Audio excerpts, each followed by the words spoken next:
to nod your head. Can you do nod? I'm not looking, I'm not. Alright, let's go. Hello, I'm Dana Lam, and I am an associate artist with 𝐁𝐞 Theatre.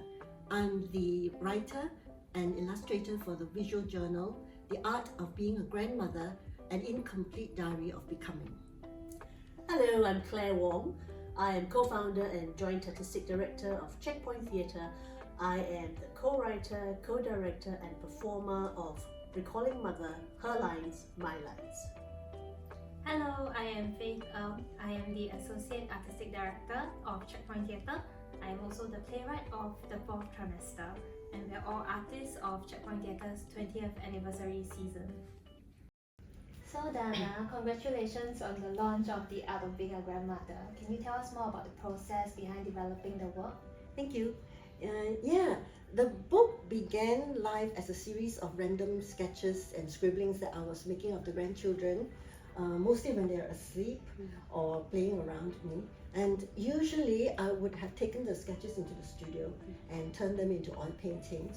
But then COVID happened and we were all stuck at home. And at about the same time I was introduced to Linda Barry and her book Syllabus, which is actually a resource, a very great resource for drawing exercises and so on.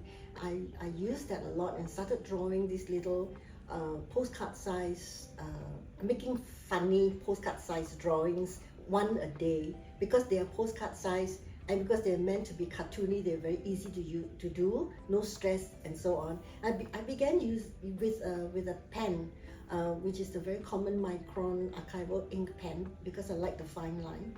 But then after a while I found that the line is still very hard and I wanted to soften it, and that was how I started using fountain pen ink and the dip pen. All the blues that you see in the book is the Faber-and-Castell Royal Blue ink, which is very old world, yes, and very lovely and very soft when you add water to it. And then these were just really random things that I couldn't make any sense of or coherence of it. I didn't expect anyone to. And then 𝐓𝐡𝐞, the kind-hearted 𝐓𝐡𝐞, one of the Zoom meetings, I think he keeps in touch with his associates every now and then. He kind of casually asks, "What are you doing?" And I rambled like that.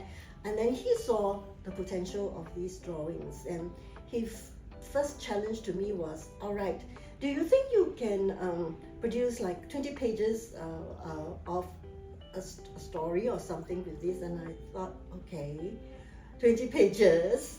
But the 20 pages has grown into something like 160 or more pages. Yeah. 180 by now, right?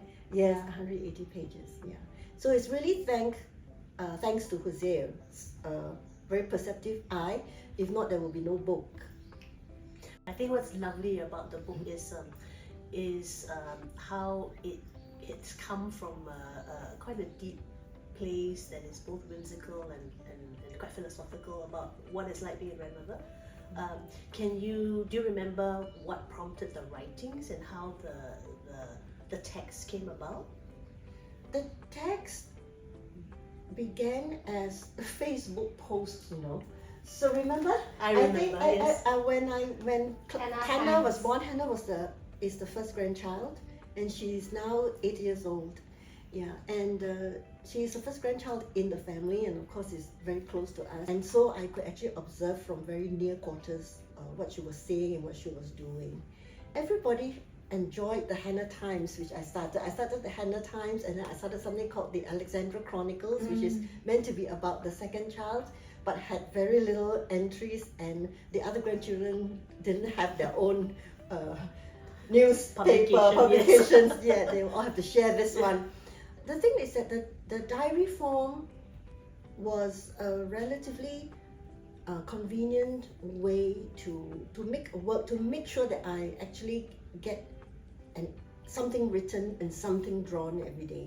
I started to extract a lot of the conversations that I had with Hannah were on Facebook. I extracted them. It took hours, right? Hundreds of hours of that. And then I started making daily entries as well, or almost nearly daily entries. There were frustrations when I was a mother, there were frustrations being a grandmother, and they all stem from the same thing, which is that I always think that I need a clear slate of time to be able to do my creative work, drawing, writing, reading, whatever it is, right? And every time you're called away to do anything, the domestic duties, for me anyway, domestic duties just calls you away from this other side of you quite easily. No, because if you, I grumble a lot about it, but actually there is time. Because for example, I look after the kid and they go home after dinner, and I will have at least 3 hours before before bedtime.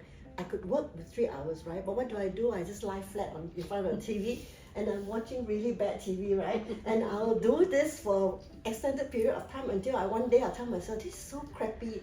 Why am I wasting time watching this crap why don't I just go and make my own crap, you know? So that is the kind of pattern, that's the pattern that I struggle with. I don't know how you managed to write your play. I but also don't know, yeah. But I think like what you're saying about the challenge that Hosea posed to you is really like so important for like us as artists. Yes. Hosea likes to talk about the gift of a deadline. Yes. Yeah, yes. I think there's also the gift of a challenge. Yes. Which yes. I think you also had when you started on Still Life with Claire. Yeah. And then Claire, you know, challenged you to have your own art studio and to make your own work for 1 year. Yes. So what was that like working with Claire? Yeah, and Still Life was just such a gift, Claire, to me. And I can say it was life-changing because I really needed it. I needed it for the confidence that I can make something. I can write something, and then the painting. I mean, I remembered when you first suggested I take a studio, I was like, is it going to be like just this vanity thing? Like this questioning, you know, do you really want to be an artist? Why must you be an artist? Why must you paint? What's the point of painting, you know? And then you're going to pay rent, and are you going to use it? Maybe you're not going to use it. But I was glad that we did that because I think it was just also exactly what I needed. And I managed to continue to draw and paint and try and make the two conversations. I don't know what to do when you're stuck, but when I'm stuck with one medium, I move to another thing and I move to another thing. So I'm constantly moving about trying to do different things, acting. And I think from the outside, I probably look very unfocused. But to me, they make sense together and they link and they open up different parts of you, right? They open up different parts of you. If I spent just days and days on front of computer writing, it works, yes. I mean, that was what prompted me to go to Checkpoint with my script, my Still Life script. In 2016. Yes. And because I had been working on it for years and years, abandoned it in many forms, start, stop. And then finally in 2016, I felt that I was getting somewhere with it. But I also felt that I was getting somewhere. I felt that this was good, but I felt that it was going, there was a kind of one tone about it. Because it is how your mind works and your mind thinks, right? You think that this is what you want to write, and therefore you sort of set up your own boundaries. And I think what was exciting was when you came to us, and because of our friendship and because I know how multifaceted you are in terms of your artistic expression, I guess I saw for myself an opportunity to sort of nudge you to explore that, you know, and not just make this one thing that you feel you have to confine yourself to. And I mean, you know, it's strange, isn't it? It's really about timing. Who knew that when I suggested that? I still remember the look you gave me. But you went with it. And worse than that, she told me to draw my mother. After I've spent I don't know how many months telling her how I cannot look at my mother in the eye, she said, "Why don't you draw your mother?" Like,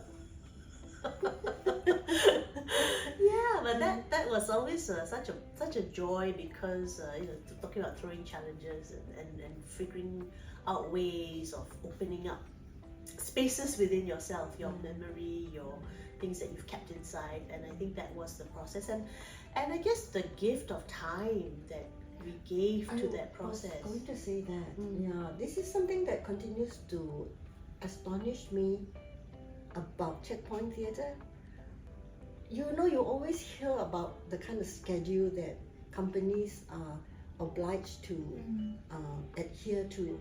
So it's just amazing that every project, the still life, and then even this grandmother's book, I really appreciate the space that's been given to me to go almost anywhere I want to, and there's always a pair of eyes, another pair of eyes, another pair of ears to listen and to kind of like to respond, so that you at least know how the material is going, where it's going. But that's never, even Claire as a director, there was never like a hand that says this is how you do it, you know. But there is a concern, a care, an attention that you know is supporting you, and then the space for you to go wherever you want to go. So the granny book, I call it, is probably I shouldn't, but I think it is a really great example, you know, of the way Checkpoints lives by its ethos of serving the writing, serving the writer and the artist, right? And they don't try to make you fit into their programming and their format, you know, because all the previous comic books that you've been publishing are very different from how this book looks. So I really appreciate that. I think it is a real privilege to have had this support, this level of support, which I think is very rare. Thank you very much for the afternoon, Claire and Faith. I really enjoyed it. It's been such a treat to be able to talk at some length on our processes. We should do this more often. I've learned a lot from both of you this afternoon. Thank you, Dana, for having us. I've learned a lot too. 2022 has been a remarkable year for all of us at Checkpoint Theatre.